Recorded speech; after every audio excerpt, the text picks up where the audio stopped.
कक्षा सातवीं के छात्रों का स्वागत है। छात्रों, आज की इस वीडियो में हम आपको कक्षा सातवीं जो आपका विषय हिंदी भाषा भारती है उसके ई ग्रेड वर्क बुक प्रश्नोत्तर पुस्तिका वर्ष 2024-25 की इसके संपूर्ण पाठ यानी कि पाठ 1 से लेके पाठ 12 तक के सभी प्रश्नों के बिल्कुल ही सही सही उत्तर आपको बताने वाले हैं। तो छात्रों, करते हैं वीडियो को स्टार्ट। वीडियो को एक लाइक ज़रूर कर दीजिएगा। चैनल को सब्सक्राइब करके जितने आपके दोस्त हैं उनकी भी हेल्प हो तो उन्हें वो वीडियो शेयर कर देना। सबसे पहले हम देख लेते हैं पार्ट 1 मेरी भावना के उत्तर। यहाँ पर जो पहला ऑब्जेक्ट है इसमें सही उत्तर है प्रेम, दूसरे में अलंकार, तीसरे में उत्तर है ईर्ष्या, चौथे में उत्तर है साम्य भाव, पांचवें में गया। इसके बाद खालिस्तान में पहले का उत्तर है साम्या, दूसरे का न्याय मार्ग, तीसरे का करुणा, चौथे में यानी कि 9वें में अनुप्रास और 10वें में आपका भविष्य काल। इसके बाद बात कर लेते हैं 11वें प्रश्न, काल किसे कहते हैं। तो किसी भी क्रिया के होने का या करने के समय को काल कहते हैं। काल 3 प्रकार के होते हैं, भूतकाल, वर्तमान काल और भविष्य काल। 12वां क्वेश्चन में आपका उत्तर लिखना है उक्त पंक्ति में आय अनुप्रास अलंकार वाले वर्ण पा, का और रा रस्सी का आदि हैं। 13वां क्वेश्चन में आपको उत्तर आएगा मेरी भावना कविता में लक्ष्मी आए या जाए से कवि का आशय धन और धन आने और जाने से है। फिर मेरी भावना कविता में कवि किससे दूर होना चाहता है। तो कविता में कवि अहंकार, क्रोध, ईर्ष्या, धन दौलत, मोह, लोभ से दूर होना चाहता है। इसके बाद लघुत्तरी प्रश्न है प्रश्न 15, हमें किसी से अप्रिय व कठोर शब्द क्यों नहीं कहना चाहिए। उत्तर लिख देना है अप्रिय व कठोर शब्द सुनने में अच्छे नहीं लगते। इन शब्दों में से समाज, घर, परिवार में सुख शांति नहीं रहती, इसलिए अप्रिय व कठोर शब्द नहीं कहना चाहिए। इसके बाद 16वां क्वेश्चन है मैत्री भाव जगत में मेरा सब जीवों से नित्य रहे। उक्त पंक्ति का भावार्थ। तो भावार्थ है कि संसार के सभी जीव जंतुओं एवं पादपों से मेरा व्यवहार प्रतिदिन मित्रवत हो। 17वां क्वेश्चन में उत्तर लिखना है मेरी भावना कविता में आए सद्गुण दया, प्रेम, करुणा, न्याय, परोपकार एवं धैर्य जैसे सद्गुणों को अपनाना चाहेंगे। 18वें में उत्तर लिखना है किसी व्यक्ति के सरल मित्रवत भलाई वाले व्यवहार को देखकर हम अनुमान लगा सकते हैं कि वह उच्च भावों वाला व्यक्ति है। उसके बाद ये आपका 19वें प्रश्न का उत्तर आप देख सकते हैं। वीडियो को पॉज करके अच्छे से लिख लीजिए। ये आपका 20वां क्वेश्चन और इसमें आपको उत्तर लिखना है ये वाला। एक छोटे से गांव में अर्जुन नाम का एक व्यक्ति अपने ईमानदार और परोपकार के लिए प्रसिद्ध था। एक दिन उसे गांव में रास्ते पर एक पोटली मिली जिसमें सोने के सिक्के थे। अर्जुन ने सोचा कि यह किसी का खोया हुआ धन है। अर्जुन ने गांव में घोषणा की कि जिसने भी सोने की पोटली खोई है वह आकर उसके पास से क्या कर सकता है, आकर उसके पास से ले जाए। कुछ समय बाद एक गरीब किसान अर्जुन के पास आया और बताया कि वह अपनी बेटी की शादी के लिए पैसे जमा कर रहा था और गलती से पोटली खो बैठा। अर्जुन ने बिना किसी हिचकिचाहट की पोटली किसान को लौटा दी। किसान ने खुशी खुशी अर्जुन को धन्यवाद दिया और इनाम देना चाहा, लेकिन अर्जुन ने मना कर दिया। इससे उसकी परोपकार की भावना पता चलती है। तो इस प्रकार आप इसे उत्तर को लिख लीजिएगा। इसके बाद पार्ट 2 है दादी की घड़ी। इसके प्रश्नोत्तर देखते हैं। पहला प्रश्न है विवाह ने आते ही, तो इसमें आते ही जो शब्द है वो निपात है। दूसरे में उत्तर रहेगा दादी ने, तीसरे में उत्तर रहेगा उद्यान भोज, चौथे में तक, पांचवें में आश्चर्य, छठवें में सांची, सातवें में छोटा, आठवें में तकियाराम, 9वें में अंग्रेजी और 10वें में कहानी। उत्तर आपका छात्रों सही उत्तर रहेगा। 11वीं में है आंगन में पड़ी खटिया पर चुपचाप जा बैठा। तो दीपू को किस चीज़ की बड़ी इच्छा थी। तो दीपू को अलार्म घड़ी की बड़ी इच्छा थी जिसे वह सिरहाने रखकर सोना चाहता था। 13वां क्वेश्चन दीपू के दोस्त उससे ईर्ष्या इसलिए करते थे क्योंकि वह पूरे घर में सबका लाडला है, पर उसे इस बात की जरा भी खुशी नहीं थी। 14वां क्वेश्चन है ही और भी निपात का प्रयोग करके दो दो वाक्य बनाकर लिखिए। तो ही घर में एक ही टाइम पीस अलार्म था और राम ने आते ही जोरदार ऐलान किया। और भी से बन जाएगा दीपू अपनी कक्षा का मॉनिटर भी है और अच्छी पढ़ाई से कामयाबी भी होती है। फिर दम साधना मुहावरे का अर्थ लिखकर वाक्य में प्रयोग करना है। तो दम साधने का अर्थ चुप रह जाना और प्रयोग हो जाएगा घड़ी के टूट जाने पर दीदी और भैया डांट खाने के बाद दीपू दम बसात गया। फिर घड़ी कैसे टूट गई थी। तो सारी रात बिस्तर पर इधर से उधर चहलकदमी करते समय दीपू ने नींद में घड़ी में जोर से किक मार दी थी जिससे घड़ी नीचे गिरी और टूट गई। दीपू को सुबह जल्दी उठाने से दीदी और मम्मी ने क्यों मना किया। तो दीपू को सुबह जल्दी उठाने से दीदी और मम्मी ने इसलिए मना कर दिया क्योंकि दीदी को सुबह देर से उठना था एवं मम्मी ने भी काम के कारण मना कर दिया। 18वां क्वेश्चन है, यदि आपको किसी दर्शनीय स्थल पर ट्रिप पर जाना हो तो आप क्या क्या तैयारियां करेंगे? उत्तर आएगा, यदि हमें किसी दर्शनीय स्थल पर ट्रिप पर जाना हो तो हम अपनी सभी ज़रूरत की आवश्यक सामग्री रखेंगे, जैसे कपड़े, भोजन की सामग्री, दवाई, ब्रश, पेस्ट आदि। फिर आपका 19वां क्वेश्चन है, अगर तकिया दीपू को नहीं जगाता तो क्या होता?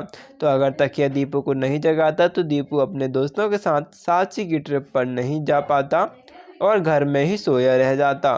फिर दीदी की घड़ी कहानी में दादी रोज बिना अलार्म के कैसे उठ जाती थी? तो दादी की घड़ी कहानी में दादी बिना अलार्म के इसलिए उठ जाती थी क्योंकि दादी सुबह उठने के लिए रात को सोते समय अपने सिरहाने रखे तकिए से सुबह उठने का समय कहकर सोती थी। आश्चर्यजनक रूप से ठीक उसी समय पर प्रातः उनकी आंखें स्वयं ही खुल गईं। फिर दादी की घड़ी कहानी में दादी रोज, ये तो हमने देख ही लिया उत्तर। तो इस प्रकार आपके सभी प्रश्न उत्तर होते हैं खत्म। देखते हैं पार्ट 3। तो पार्ट 3 का नाम है मेरी बशियत। यहाँ पर आपका पहला क्वेश्चन में सही उत्तर रहेगा छात्रों प्रेम भावना, दूसरे में उत्तर लिखना है ना, तीसरे में गंगा, चौथे में दाह संस्कार और पांचवें में बी पौराणिक। छठवें में उत्तर रहेगा अस्थियाँ, सातवें में हिमालय, आठवें में मुस्कुराती बसंती, नौवें में जवाहरलाल नेहरू। इसी प्रकार 10वें में अनाधिकार शब्द से उपसर्ग हटाने पर बनने वाला शब्द अधिकार है। 11वां क्वेश्चन मेरी बशियत पाठ के लेखक कौन है? तो पंडित जवाहरलाल नेहरू हैं। फिर कामयाबी शब्द में ना उपसर्ग जोड़कर कामयाबी शब्द बना है। इसी तरह ना उपसर्ग जोड़कर कोई दो शब्द बनाइए तो ना धन समझ, ना समझ, ना धन काबिल, ना काबिल और ना धन मुमकिन, नामुमकिन। इसके बाद 13वां क्वेश्चन किसके बदले में कुछ भी दे पाना मुमकिन नहीं है, पाठ के आधार पर बताइए। तो प्रेम इतनी कीमती चीज़ है कि इसके बदले में कुछ भी दे पाना मुमकिन नहीं है। और फिर है फ़क्र और दरख्वास्त शब्द का हिंदी रूप बताते हुए वाक्यों में प्रयोग कीजिए। तो फ़क्र का मतलब होता है गर्व होना, और मुझे अपने देश पर फ़क्र है यानी कि गर्व है, मीन्स प्राउड है।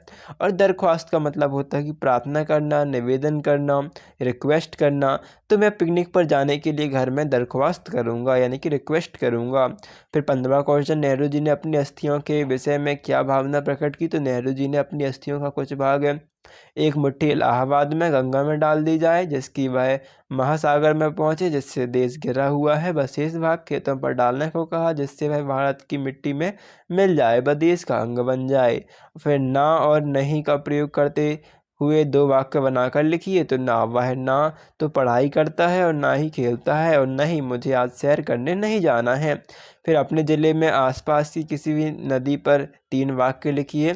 तो एमपी में हर ज़िले में नर्मदा नदी तो है ही, यह नदी अमरकंटक से निकलती है, हिरन नदी इसकी सहायक नदी है और यह भारत की 5वीं बड़ी नदी है। फिर 18वां क्वेश्चन है नेहरू जी की गंगा नदी से लगाव था, यह पाठ के आधार पर अपने शब्दों में लिखिए।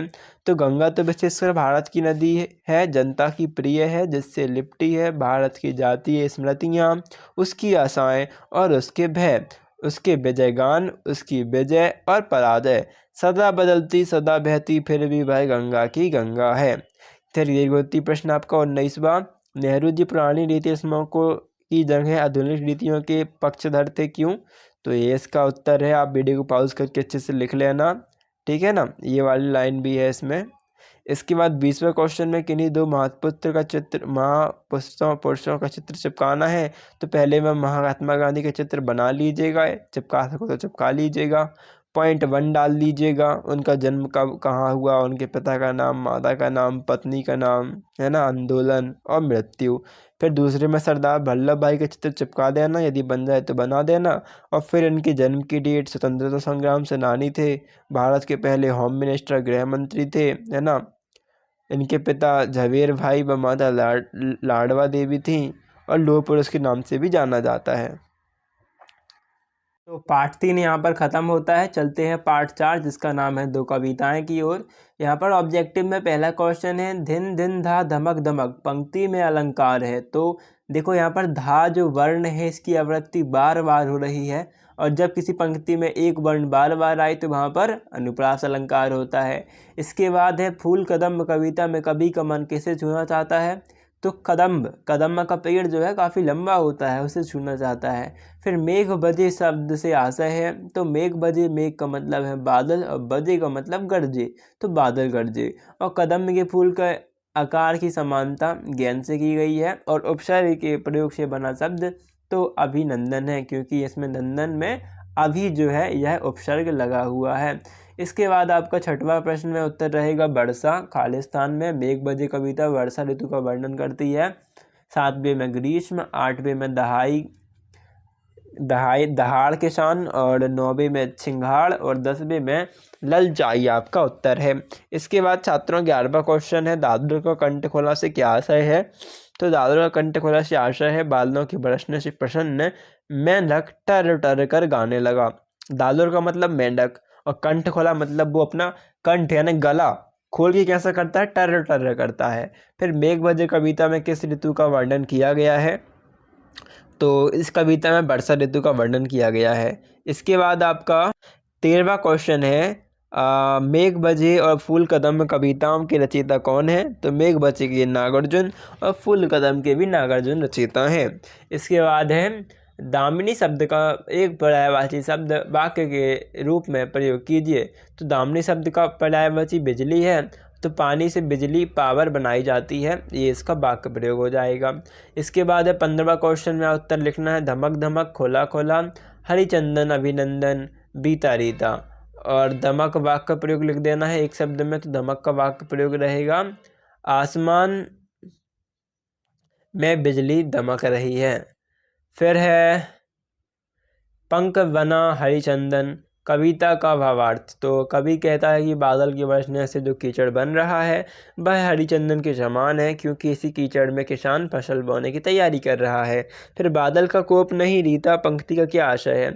तो बादल का कोप नहीं रीता पंक्ति का आशय है कि बादल लगातार बरस रहा है और बहुत समय से बरस रहा है, लेकिन पपीहे की प्यास अभी भी नहीं बुझ रही है ना। बरसात भी चल रही है, बरसात रुक नहीं रही है, और जो किसान हैं या फिर पपीहे हैं, है ना, उनकी प्यास भी नहीं बुझ रही है, उनको भी अभी और पानी चाहिए, है ना। फिर ग्रीष्म ऋतु में प्रकृति में क्या क्या परिवर्तन होते हैं अपने शब्दों में लिखिए। तो गर्मी के महीने में तापमान बढ़ता है, सभी को पता है कि गर्मी बढ़ती है, तापमान बढ़ता है, हवा का दबाव गिरता है, लू चलती है। दिन के समय तेज शुष्क व गर्म हवाएं यानी कि लू चलने लगती हैं। फिर 19वां क्वेश्चन है, मेघ बजी कविता में वर्षा के किन किन रूपों का वर्णन किया गया है। तो इसमें आप देख सकते हैं, मेघ बजी कविता में कवि ने बताया कि वर्षा ऋतु में बादल गरजने लगते हैं, आसमान में बिजली चमकने लगती है, मेंढक टर टर की आवाज़ निकालने लगते हैं, धरती में हरियाली छा जाती है, चारों तरफ कीचड़ हो जाता है, किसान हल लेकर खेत जोतने की तैयारी करने लगते हैं। फिर वर्षा ऋतु का वर्णन अपने शब्दों में कीजिए। तो वर्षा ऋतु हमारा पसंदीदा मौसम है। इस ऋतु में आकाश में घने बादल छा जाते हैं, चारों तरफ हरियाली ही हरियाली छा जाती है, नदी तालाब कुएं पुनः भर जाते हैं, यानी कि फिर से भर जाते हैं, जो कभी सूख गए थे वो फिर से भर गए, मेंढक बोलने लगते हैं, किसान खेती करने के लिए तैयार हो जाते हैं, चारों तरफ कीचड़ ही कीचड़ फैल जाता है, पानी में बह के ना कीचड़ फैल जाता है। ऐसा लगता है कि मानो पृथ्वी हरियाली द्वारा अपनी प्रसन्नता व्यक्त कर रही है, और मोर नाचने लगते हैं, कोयल गीत गाने लगते हैं। पाठ होता है खत्म, बढ़ते हैं पाठ 5, जिसका नाम है मध्य प्रदेश का वैभव। वैभव का मतलब क्या कि कितना सारा धन दौलत और हरियाली और कितने ज़्यादा संपन्न हैं हम, कितनी ज़्यादा चीज़ें हमारे पास हैं। तो जीवाश्म राष्ट्रीय उद्यान कहाँ है, मंडला में। अंक शब्द का अर्थ संख्या, दूसरे अर्थ है तो दूसरा शब्द है गोद। तीसरे में उत्तर है चित्रकूट में। भारत मिलाप का प्रसिद्ध स्थल तो चित्रकूट में। सबे मलबा का अर्थ है तो मालवा की रात। और अनेक पर्यटक ग्वालियर घूमने आते हैं, इस वाक्य में संयुक्त क्रिया तो घूमने आते हैं। इसके बाद आपका जो देखो नेक्स्ट क्वेश्चन है, इसके बाद आपका छठवां क्वेश्चन है क्या, इसमें उत्तर रहेगा बौद्ध स्तूप। बौद्ध धर्म में सांची के स्तूप बौद्ध धर्म के स्मारक हैं। फिर पन्ना हीरे की खदान है। छतरपुर शहर का नाम महाराजा छत्रसाल के नाम पर रखा गया। और उज्जैन में पिछला कुंभ सन 2016 में लगा था, अब अगला कुंभ मेला 2028 में लगेगा, यानी कि 8 ये और 4 वो, 8 4 12 11 शब्दों के 11 सालों के अंतराल में। फिर अधिक में तम प्रत्यय लगाने पर अधिकतम होगा। 11वें प्रश्न में उत्तर लिखना है, पाठ के अनुसार मोक्षदायिनी नदी नर्मदा नदी को कहा गया है। और निम्नलिखित में से लोकगीत लोक नाट्य पहचान कर लिखिए। तो लोकगीत दादरा भजन डोगरी लोकनाट माच लोढ़ा माश और स्वांग है। 13वां क्वेश्चन, सोहन खेलता है और मुनिया पढ़ती है। तो एक खेलने में अच्छा है, एक पढ़ने में अच्छी है। तो वाक्य में इस क्रिया शब्दों को छांट कर लिखिए एवं एक क्रिया शब्द का वाक्य बनाइए। तो क्रिया शब्द है खेलता, मतलब क्रिया मतलब ये समझो कुछ हो रहा है, खेलना है क्रिया है, हम कुछ कर रहे हैं ना, खेलने की क्रिया कर रहे हैं, खा रहे हैं तो खाना की क्रिया कर रहे हैं, पढ़ रहे हैं तो पढ़ने की क्रिया कर रहे हैं ना, सो रहे हैं तो सोने की क्रिया हो रही है, चल रहे हैं तो चलने की क्रिया हो रही है, तो ये क्रिया है।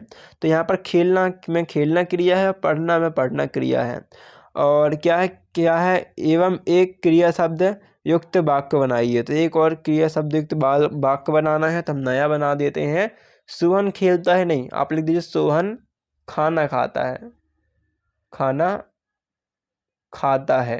तो क्रिया क्या है, खाता है, वो क्या कर रहा है, खा रहा है, तो खाता जो है यहाँ पर क्रिया हो जाएगी। फिर उज्जैन नगर को पहले किस नाम से जाना जाता था, तो अवंतिका नाम से जाना जाता था। 15वां क्वेश्चन में आपको देखो क्या करना है, कौन से पुरस्कार मिले, है ना, बुंदेलखंड का गौरव कहा गया, नाम के आगे लिखिए। तो डॉक्टर हरि सिंह गौर, तो सागर विश्वविद्यालय के संस्थापक। और ये कौन थे, पंडित कामाता प्रसाद गुरु, तो ये व्याकरणाचार्य थे। और पद्माकर कौन थे, प्रसिद्ध रीतिकालीन कवि। 16वां क्वेश्चन है, मालवा और निमाड़ क्षेत्र के प्रसिद्ध दर्शनीय स्थल कौन से हैं, तो मालवा में धार नागरी, बाग की गुफाएं, मंडपगढ़ आदि, और निमाड़ में बावन गजा, राजवाड़ा, कांच मंदिर, झाबुआ। 70वें में उत्तर लिखना है। यदि मध्य प्रदेश में भ्रमण का अवसर मिले तो हम उज्जैन जाना चाहेंगे, क्यों, उज्जैन में महाकालेश्वर का मंदिर है, कारण यहाँ स्थित महाकाल ज्योतिर्लिंग, संदीपनी आश्रम व कुंभ मेला जो 2028 में लगेगा। इसके बाद है ग्वालियर की किन्हीं 3 विशेषताओं का वर्णन, तो यहाँ की प्राचीन किले, बहुत प्राचीन किले हैं, तानसेन, सम्राट अकबर, है ना। तो मतलब तानसेन जो थे वो ग्वालियर से बिलोंग करते थे, वहाँ से थे। फिर तानसेन और बिलांगना झांसी की रानी के समाधि स्थल हैं। और मानसिंह तोमर द्वारा निर्मित गुजरी महल में संग्रहालय में प्रदर्शित साल भांजिका की प्रतिमा है। 19वां क्वेश्चन है, साहित्य और संगीत के क्षेत्र में मध्य प्रदेश के योगदान को बताइए। तो मध्य प्रदेश साहित्य संगीत के क्षेत्र में महत्वपूर्ण योगदान के लिए प्रसिद्ध है। यहाँ के राघोगढ़ घराने के पंडित कुमार गंधर्व ने हिंदुस्तानी शास्त्रीय संगीत की नई ऊंचाइयाँ दी। रीवा घराने के तानसेन अकबर के नवरत्नों में से एक थे। साहित्य में मैथिली शरण गुप्त और हरिशंकर परसाई जैसे कवि और लेखक ने हिंदी साहित्य को समृद्ध बनाया, और महाकवि कालिदास के नाटक और काव्य भी यही रचित हुए। फिर 20वां क्वेश्चन, मध्य प्रदेश की कौन कौन सी गौरवशाली विशेषताएं मध्य प्रदेश गान में शामिल हैं, लिखिए। तो प्राकृतिक सौंदर्य, घने जंगल, पहाड़, नदियाँ, झरने, सांस्कृतिक धरोहर, खजुराहो के मंदिर, भीमबेटका की गुफाएं, सांची का स्तूप, ऐतिहासिक स्थल हैं जैसे कि आपका ओरछा का मंदिर, ओरछा हो गया, ग्वालियर का किला हो गया, मांडू की वास्तुकला। फिर साहित्य और कला है, कालिदास हैं, भावभूति हैं, ब्रजमोहन व्यास जैसे साहित्यकारों का योगदान है। संगीत है, नृत्य है, संगीत में तानसेन है, कुमार गंधर्व है, नृत्य में बसंती देवी और संगीतकों का उल्लेख है ना। फिर विविधता और एकता है, विभिन्न समुदाय जैसे विभिन्न धर्म के लोग रहते हैं, संस्कृतियाँ के बीच सौहार्द और सहिष्णुता है। ये विशेषताएं मध्य प्रदेश के गौरव और पहचान को उजागर करती हैं। बढ़ते हैं पाठ 6 जिसका नाम है राखी का मूल्य। यहाँ पर पहला क्वेश्चन आप देख सकते हैं, जो कि रानी कर्मवती में पहला रहेगा उत्तर सी, दूसरे में बी, तीसरे में ए, चौथे में सी, पांचवें में बी, छठवें में राजमहल, सातवें में महाराणा सांगा, आठवें में राखी, नौवें में नयापन, 10वें में छत्रानिया, 11वें में हिंदू बेग हुमायूं का सेनापति था। 12वें में उत्तर लिखना है, जिस शब्द से किसी काम का होना या करना समझा जाए उसे क्रिया कहा जाता है, उदाहरण राम खेलता है। 12वें में आएगा प्राण निछावर करना, अर्थ होता है प्राण त्यागना। 14वें में आएगा वाक्य में जहाँ पना हुमायूं है। 15वें में उत्तर आएगा रानी कर्मवती का पत्र पढ़कर हुमायूं की जगह हम होते तो हम भी रानी की अपनी बहन मानते, उसकी राज्य की रक्षा करते। 16वें में अच्छा बुरा ऊंच नीच इन शब्द युग्मों के मध्य योजक चिन्ह का प्रयोग हुआ। 17वें में एक वचन में आएगा स्तूप, कथा, महल, भालू, कबूतर, और बहुवचन में आएगा गुफाएं, पहाड़ियाँ, मंचन, नवरत्न, जंतु हैं। 18वें में पहला रहेगा राखी वह शीतल प्रलय है जो सारे घाव भर देती है, और राखी वह वरदान है जो सारे बैर भावों को जलाकर भस्म कर देती है, और इससे कोई बैर विरोध याद नहीं रखता। 19वें उत्तर इस प्रकार लिखना है, और 20वें का उत्तर आपके सामने है, सब वीडियो रोक के अच्छे से लिख लीजिए, है ना। तो यह आपका 6वां पार्ट भी कंप्लीट हुआ। देख लेते हैं पार्ट 7 जिसका नाम है निधि के दोहे, इसके प्रश्नोत्तर। यहाँ पर आप देख सकते हैं जो पहला बहुविकल्पीय प्रश्न है, तुलसीदास ने संत को किसके समान बताया है, तो तुलसीदास ने हंस को संत के समान बताया है। आग शब्द का तत्सम रूप अग्नि हो जाएगा। तरुवर फल नहीं खात है, सरवर पी ही न पान, पंक्ति के कवि रहीम हो जाएंगे। बिना डुलाए न मिले ज्यों पंखा की पौन, के माध्यम से कवि प्रेरणा दे रहा है, तो परिश्रम की। और यदि हम चने की फसल बोनी हो तो उसके लिए कौन सी मिट्टी होनी चाहिए? तो ढेलेदार आपका सही उत्तर रहेगा। खालिस्तान में कबीर के अनुसार बबूल का पेड़ बोने से आम नहीं मिलता। और तुलसीदास के अनुसार शरीर खेत है, जो पाप पुण्य उसके बीज हैं। मनुष्य को ना अधिक बोलना चाहिए और ना अधिक चुप रहना चाहिए। मात्रा या वर्ण के आधार पर छंद की गई रचना छंद कहलाती है। और बरखा शब्द का तत्सम रूप वर्षा सही उत्तर रहेगा। 11वां प्रश्न है आपका, हीरा कभी यह नहीं कहता कि मेरा मूल्य लाख रुपए है। पंक्ति के लिए दोहे में से उचित पंक्तियां छांटकर लिखिए। तो यहाँ पर आपका सही उत्तर रहेगा, रही मन हीरा कब कहे, लाख टका मेरो मोल। फिर आपका 12वां क्वेश्चन है, तुलसीदास ने काया को किसके समान कहा? तो काया को खेत के समान कहा है। फिर जड़ चेतन गुण दोषमय, विश्व की न करतार, संत हंस गुण गाही पे, परिहारी वारी विकार। इस दोहे का भावार्थ लिखिए। तो तुलसीदास जी कहते हैं कि ईश्वर द्वारा रचित इस गुण और दोष के समान रूप से व्याप्त हैं। द्वारा रचित इस संसार में गुण और दोष समान रूप से व्याप्त हैं। यहाँ के जड़ और चेतन जीव गुणों और दोषों दोनों से युक्त हैं, परंतु सज्जन लोग हंस की तरह जलरूपी बुराइयों को छोड़कर दूध यानी कि गुण का ग्रहण करते हैं। फिर पाठ के अनुसार कौन सा पेड़ काटने पर अपनी सुगंध नहीं छोड़ता? तो चंदन का पेड़ काटने पर भी अपनी सुगंध नहीं छोड़ता है। कबीरदास ने बुराई करने वालों के लिए क्या कहा है? तो कबीरदास ने बुराई वालों का स्वागत करने, उन्हें अपने पास रखने के लिए कहा है। 16वां क्वेश्चन है आपका, करत करत अभ्यास के जड़ीमती होत सुजान, रसरी आवत जाते सिल पर पड़त निशान। इन पंक्तियों को पढ़कर बताइए कि यह कौन सा छंद और किस प्रकार का है। तो उपरोक्त पंक्तियां बुलंद के दोहे हैं, अर्थात मात्रिक छंद दोहा है। रहीम ने जड़ को खींचने पर बल क्यों दिया? तो रहीम कहते हैं कि वृक्ष के मात्र एक स्थान जड़ को ही खींचने पर पूरा पेड़ फलता फूलता है। फिर अपने क्षेत्र में प्रचलित कृषि और मौसम संबंधित 3 कहावतें। तो दुखे मारी निकारी लाठी, आद्रा बरसे पुनः बरसोए, दीन अन्न कुआऊं खाए। और तीसरा, अपस्ताए होत का जब चिड़िया चुग गई खेत। ये 3 आप लिख सकते हैं। यदि आपको कोई दूसरी इनसे अच्छी मिलती है तो आप उन्हें भी लिख सकते हैं, है ना, या ढूंढ सकते हैं आप। 19वां क्वेश्चन दीर्घोत्तरी है। कबीर ने अपने दोहों में कौन कौन सी सीख दी है? पाठ के आधार पर लिखिए। तो अपने दोहे में मनुष्य को नाशवान संसार से सावधान किया है।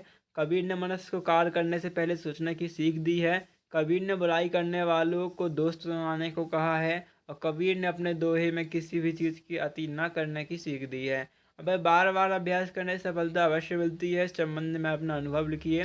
तो बार बार एक ही काम करने से, प्रयास करते रहने से सफलता अवश्य मिलती है। यहाँ पर आप देख सकते हैं और इस प्रकार लिख सकते हैं, है ना। ये आपका पूरा उत्तर हो जाएगा। तो मिलते हैं अगली पाठ 7, कक्षा 7 में आपका पाठ 8 रहेगा, अब्दुल कलाम के जीवन के प्रेरक प्रसंग।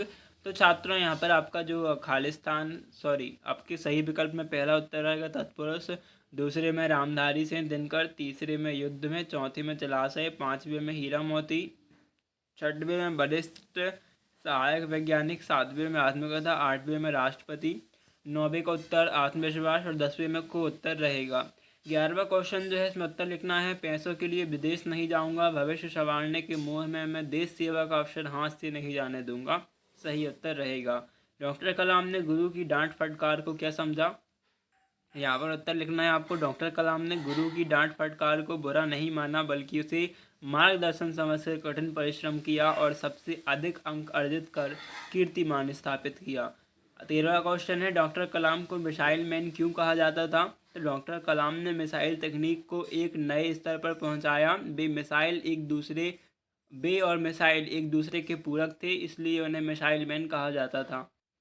इसके बाद आपका 14वां क्वेश्चन है, सप्ताह शब्द में एक प्रत्यय जोड़कर शब्द बना है। इसी तरह एक प्रत्यय शब्द वाले 3 शब्द लिखिए। तो धर्म धन एक, मास धन एक, राजनीति धन एक, यानी कि धार्मिक, मासिक और राजनीतिक आपके नए शब्द होंगे। फिर जो आपका 15वां क्वेश्चन है, यदि आप वैज्ञानिक बन गए तो आप किसका आविष्कार करेंगे और क्यों? तो आप लिख सकते हैं, यदि मैं वैज्ञानिक बना तो मैं कुशल नवीकरणीय ऊर्जा स्रोत या तकनीक पर केंद्रित जो पर्यावरण को कम से कम नुकसान पहुंचाए ऐसा आविष्कार करूंगा। 16वां क्वेश्चन में उत्तर लिखना है, विवाह स्थल तक श्री राम की मूर्तियां ले जाने के लिए विशेष प्रकार की नौकाओं की व्यवस्था की जाती है।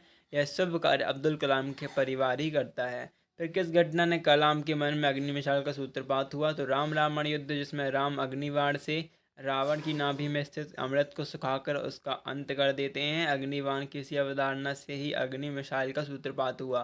परि उपसर्ग प्रयोग करते हुए चार नए शब्द, तो परिधन श्रम, परिधन बेश, परिधन जन, परिधन चर्चा। यहाँ पर परि जो है वो उपसर्ग है और ये अन्य शब्द हो जाएंगे। इनसे मेरा शब्द परिश्रम, परिवेश, परिजन और परिचर्चा हो जाएगा। इसके बाद आपका दीर्घोत्तरीय प्रश्न है, जिसमें लिखा है दिए गए वाक्यों में रेखांकित कारक चिन्ह किस प्रकार का है, पहचान कर लिखिए। तो ये के लिए ये संप्रदान कारक है, से कारण कारक है, अरे संबोधन कारक है, कि संबंध कारक है और न कर्ता कारक है। इसे आप अच्छे से लिख लीजिएगा। 20वां है, हम स्वयं को दर्पण देकर भी वापस क्यों नहीं खरीद स्वर्ण देकर भी वापस क्यों नहीं खरीद सकते, अपने विचार लिखिए।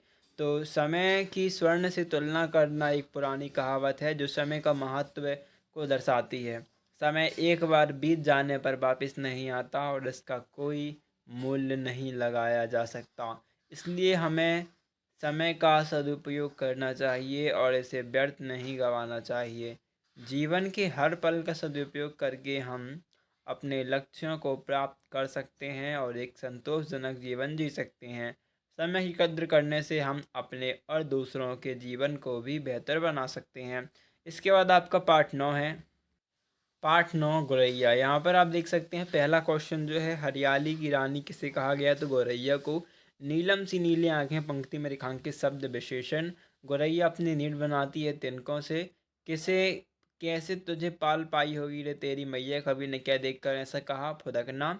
नैया शब्द का अर्थ नाव। गौरैया को पंख को सोने से कहा गया है। मेरे मटमैली आंगन में फुदक रही है बहती नई मेरी नैया। वाक्यांश में क्रिया शब्द, तो क्रिया मतलब कुछ होना, जैसे मोहन खाना खाता है तो खाता क्रिया है। मोहन चलता है तो चलना क्रिया है। मोहन सोता है तो सोता क्रिया है।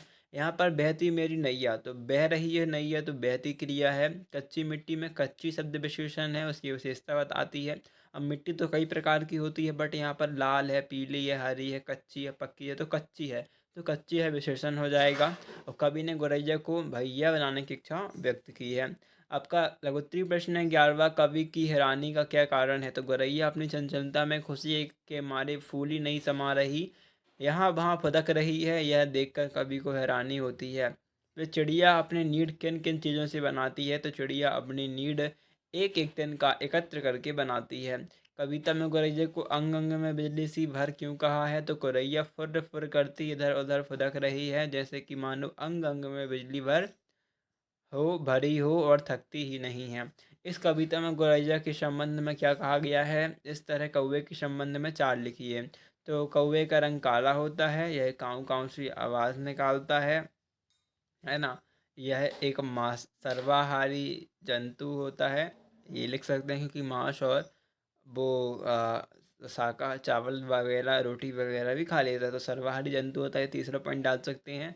चौथा पॉइंट भी लिखा गया है, तो आप इसमें चौथे पॉइंट में आप एक दो पॉइंट और भी ऐड कर सकते हो, है ना। या फिर लाइन कम है तो आप दो ही लिख लीजिएगा, यदि आपकी तीन लाइन तो तीन लिख दीजिएगा। फिर है आपका 15वां, सूक्ष्म वायवीय लहरों पर स्थानांतरण कर रही सरसर पंक्ति का अर्थ अपने शब्दों में लिखिए। तो वायु की हल्की हल्की लहरों पर जो ऊपर की ओर उठ रही हैं, इन लहरों पर गौरैया गतिशील बनी हुई है। फूली नहीं समाधि से कवि का क्या आशय है? तो फूली नहीं समाधि से कवि का आशय गौरैया अत्यंत प्रसन्न है, खुश है से है। 17वें में उत्तर लिखना है, चुन चुन तिनके अंग अंग, फर फर, च्यूं च्यूं, फुला फुला, सर सर, मरमर हिला। इसके बाद है आपका 18वें में उत्तर, गौरैया की कमी के मुख्य कारण है शहरीकरण और आधुनिक निर्माण से आवास की कमी, कीटनाशकों के उपयोग से भोजन की कमी, मोबाइल टावर से विद्युत चुम्बकीय विकिरण, वायु और ध्वनि प्रदूषण और हरित क्षेत्रों को नष्ट होना आदि। 19वां जो दीर्घोत्तरीय प्रश्न है, इसमें आपको लिखना है, संज्ञा और सर्वनाम शब्दों की विशेषता बताने वाले शब्द विशेषण कहलाते हैं।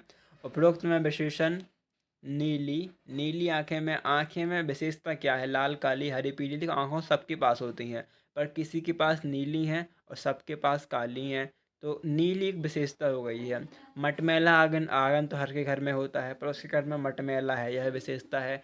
कच्चा आम, अब आम तो बहुत सारे होते हैं, कच्चे पके, बट आम कच्चा है, यह विशेषता है। हवा ठंडी, गर्म, नम, तेज, मद्दी सब प्रकार की होती हैं, पर यहाँ पर ठंडी है तो यह इसकी विशेषता है ना। इस प्रकार आपको ऐसा उत्तर लिखना है। और आम मीठे हैं, इसमें क्या हो जाएगी विशेषता, मीठे हैं। मीठा आम तो हर प्रकार के होते हैं पर मीठे हैं। मेरा बैग काला है, बट बैग तो सबके पास होते हैं, बट काला है, यह इसकी विशेषता है।